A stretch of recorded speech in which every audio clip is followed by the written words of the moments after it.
அன்பகல் channel பார்த்துட்டு இருக்க எல்லாருக்கும் வணக்கம். இன்னைக்கு நம்ம என்ன டாபிக் பார்க்க போகிறோம் அப்படின்னா, சளி பிரச்சனைக்கான ஒரு நல்ல தீர்வு தாங்க பார்க்க போகிறோம். உங்களுக்கு சளி, காய்ச்சல், மூக்கடைப்பு, தொண்டை வலி இந்த மாதிரி ஏதாவது ப்ராப்ளம் இருக்குது, இல்லை வீட்டில் யாருக்காவது இந்த ப்ராப்ளம் இருக்குது அப்படின்னாலும் இந்த கஷாயம் வச்சு கொடுங்க. 2 வேளை குடித்தாலே போதும்.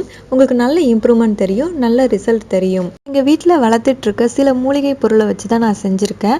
அப்படி உங்கள்கிட்ட இந்த பொருள்லாம் இல்லைனாலும் பரவாயில்ல, அதுக்கு ஆல்ட்ரேஷன் நம்ம என்ன பண்ணலாம் அப்படிங்கிறதும் இந்த வீடியோவில் நான் சொல்லியிருக்கேன். இந்த வீடியோவை ஃபுல்லாக பாருங்கள், அப்போ தான் உங்களுக்கு நல்ல யூஸ்ஃபுல்லாக இருக்கும். நம்ம என்னதான் டேப்லெட் போட்டாலும் இந்த மாதிரியான மூலிகை பொருளை வச்சு செய்யும் போது நம்மளுக்கு நல்ல ரிசல்ட் கொடுக்கும். ஃபஸ்ட்டு கருந்துளசி எடுத்திருக்கேன். கருந்துளசி ஏன் எடுக்கிறேன்னா, சளிக்கு கருந்துளசி தான் ரொம்ப நல்லது. நாட்டு துளசியும் ஒன்று இருக்குது. ஆனால் கருந்துளசியோட காம்பு பார்த்திங்கன்னா இந்த மாதிரி ராமர் கலரில் இருக்கும். இதுதான் கருந்துளசி.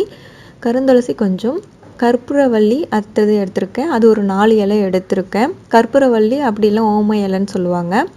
தூதுவளை சளிக்கு ரொம்ப ரொம்ப நல்லது. இது காமனாகவே எல்லாருக்கும் தெரிஞ்ச விஷயந்தான். இதில் முள் இருக்கும், அதை எடுத்துட்டு நான் இலையை மட்டும் வச்சுருக்கேன். அப்புறம் வெத்தலை ஒரு 4 வெத்தலை எடுத்து வச்சுருக்கேன்.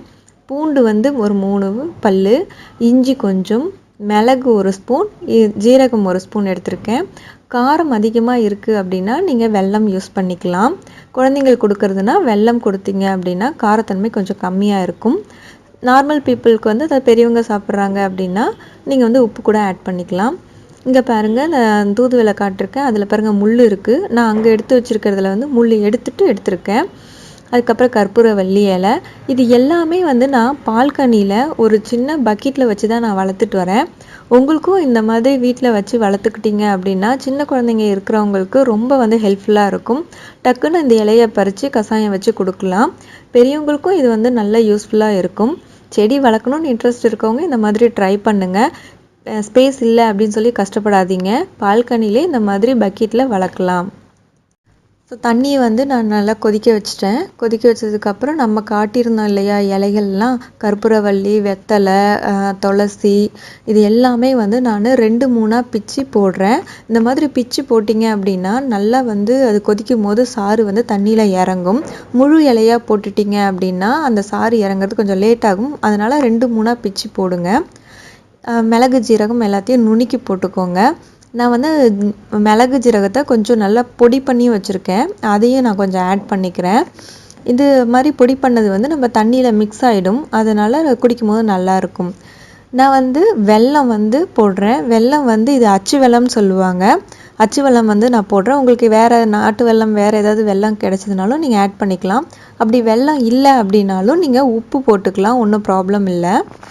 இந்த மாதிரி நாட்டுப்பொருள்லாம் கிடைக்காதவங்க கொத்தமல்லி, கருவேப்பிலை, அதுக்கப்புறம் புதினா எடுத்திருக்கேன். அதுக்கப்புறம் நிலவேம்பு கொஞ்சம் எடுத்திருக்கேன். இது இருந்துச்சுன்னா கூட நீங்கள் கஷாயம் வச்சுக்கலாம். நான் அந்த கஷாயத்துலேயே இதை நான் ஆட் பண்ண போகிறேன். அந்த இலைகள்லாம் இல்லை அப்படின்னா நீங்கள் இந்த இலைகளை கூட வச்சுக்கலாம். இது இம்யூனிட்டி பவர் கொஞ்சம் உங்களுக்கு அதிகப்படுத்தி கொடுக்கும். அதனால தான் அதை எடுக்க சொல்கிறேன். பேக்கெட்டில் இந்த மாதிரி தான் நிலவேம்பு இருக்கும். நீங்கள் கடைகளில் வாங்கிக்கோங்க. ஃபஸ்ட்டு நம்ம அந்த இலைகள்லாம் போட்டிருந்தோம்ல, அது நல்லா கொதிச்சிடுச்சு. கொதித்ததுக்கப்புறம் ஒரு 3 கொதி வந்ததுக்கப்புறம் இந்த புதினா, கொத்தமல்லி, அதுக்கப்புறம் கருவேப்பிலையை நான் ஆட் பண்ணுறேன். ப்ளஸ் நிலவேம்பு பொடி அதையும் நான் ஆட் பண்ணுறேன். உங்களுக்கு வெத்தலை, கற்பூரவள்ளி அதெல்லாம் கிடைக்கலனாலும் இந்த இலைகள்லாம் போட்டுட்டு நிலவேம்பையும் போட்டு கொதிக்க வைங்க. இது கூட மிளகு, ஜீரகம், இஞ்சி, பூண்டையும் நீங்கள் போட்டுக்கலாம். சிறு வெங்காயம் இருந்துச்சுன்னு, அதாவது சின்ன வெங்காயம் சொல்லுவாங்க, அந்த வெங்காயம் இருந்துச்சுனாலும் நீங்கள் ஆட் பண்ணிக்கலாம். பொருள் போட்டதால் நான் சின்ன வெங்காயம் போடலை. உங்களுக்கு பொருள் கம்மியாக இருந்ததுன்னா நீங்கள் சின்ன வெங்காயமும் ஆட் பண்ணிக்கோங்க. நல்லா கொதித்து தண்ணி சுண்டி வந்துருச்சு. இப்போ நம்ம மூடி போட்டு ஆஃப் பண்ணிடலாம். ஆஃப் பண்ணிவிட்டு நீங்கள் அப்படியே மூடி போட்டே வச்சுருங்க. நல்லா கொதித்து அந்த ஆவி அடங்கிடும். ஆவி அடங்கினதுக்கு அப்புறமா கொஞ்சம் சூடு தணிஞ்சதுக்கப்புறம் எடுத்து கிளாஸில் ஊற்றி கொடுங்க. யாருக்கு உடம்பு சரியில்லையோ அவங்களுக்கு கொடுங்க. இந்த மாதிரி அதை வடிகட்டி தனியாக எடுத்துட வேண்டாம். அந்த தண்ணியிலேயே அந்த இலைங்கள்லாம் அப்படியே ஊறிட்டே இருக்கட்டும். காலையில் குடிச்சிட்டு அதை அப்படியே வச்சுருங்க. அந்த இலைங்கள்லாம் அதிலே இருக்கட்டும். ஈவினிங் சூடு பண்ணுறதுனா லைட்டாக சூடு பண்ணிவிட்டு கொடுங்க. அப்படி இல்லைன்னா அப்படியே வடிகட்டி கொடுங்க. தொண்டை வலி, சளி, காய்ச்சல் எல்லாமே சரியாயிடும். இதை நீங்கள் ட்ரை பண்ணி பாருங்கள். உங்கள் வீட்டில் இருக்கிற சின்ன குழந்தைங்க இல்லை பெரியவங்களுக்கு யாருக்காவது உடம்பு சரியில்லைன்னா இந்த கஷாயம் வச்சு கொடுத்து பாருங்கள்.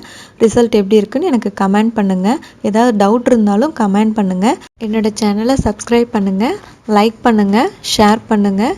இருப்பதை வைத்து இன்பமாக வாழலாம். தேங்க்யூ.